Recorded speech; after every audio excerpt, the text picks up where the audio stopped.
नमस्कार। अच्छा, कभी सोचा है कि जब खजूर खाते हैं तो उसकी मिठास कितनी पौष्टिक और अच्छी लगती है, लेकिन वही कैंडी की मिठास खाने के काफी देर बाद कुछ अलग ही महसूस होते हैं, है ना? तो आज हम आयुर्वेद के एक बहुत ही गहरे सिद्धांत विपाक के बारे में बात करने वाले हैं। ये हमें समझाता है कि खाने का असली असर उसके पचने के बाद क्या होता है।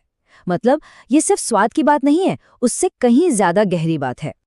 तो इस पूरी चर्चा में हम क्या क्या देखने वाले हैं?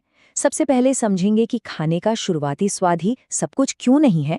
फिर जानेंगे कि ये विपाक आखिर है क्या और काम कैसे करता है। फिर देखेंगे कि शरीर पर इसका असर कैसे होता है, और आखिर में ये समझना कि ये हमारे स्वास्थ्य के लिए इतना जरूरी क्यों है। चलिए तो फिर शुरू करते हैं। हम अक्सर किसी भी खाने को उसके स्वाद से ही जानते हैं, मीठा है, खट्टा है या नमकीन। पर क्या कहानी बस इतनी ही है? जरा इस सवाल पर सोचिए। दोनों का स्वाद मीठा है, पर शरीर पर उनका जो लंबा असर होता है वो जमीन आसमान का होता है। यही जो फर्क है ना, यही हमें हमारे आज के टॉपिक यानी विपाक के दिल तक ले जाता है। ये हमें बताता है कि जो शुरुआती स्वाद है, जरूरी नहीं कि नतीजा भी वही हो। तो फिर इस पहेली का जवाब क्या है? इसका जवाब छिपा है विपाक के कॉन्सेप्ट में, मतलब भोजन के पाचन के बाद होने वाला असर।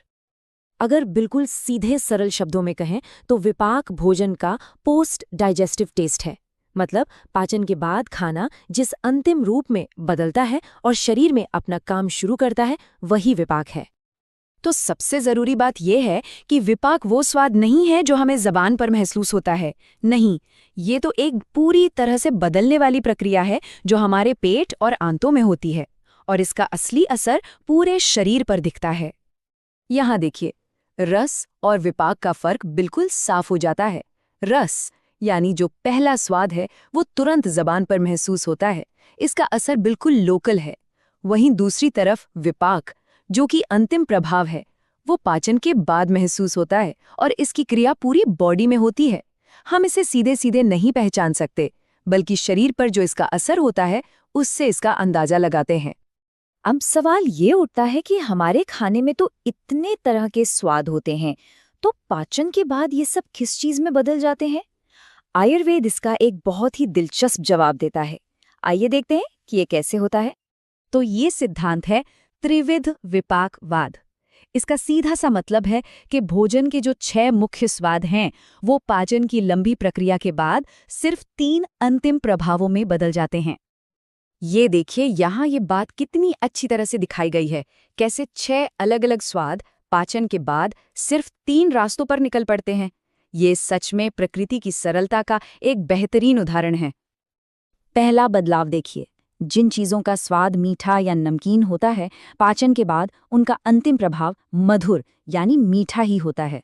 ये शरीर को पोषण देता है और थोड़ा भारीपन लाता है। दूसरा वाला तो बहुत सीधा है। खट्टे स्वाद वाले खाने का विपाक भी अम्ल यानी खट्टा ही रहता है। यह शरीर में हल्कापन और थोड़ी चिकनाई लाता है। और आखिर में तीसरा ग्रुप, इसमें 3 स्वाद एक साथ आते हैं, तीखा, कड़वा और कसैला। इन तीनों का पाचन के बाद एक ही अंतिम प्रभाव होता है, और वो है कटु या तीखा विपाक। इसका गुण हल्का और रूखा होता है। तो अब हम ये जान गए हैं कि विपाक क्या है और ये बनता कैसे है।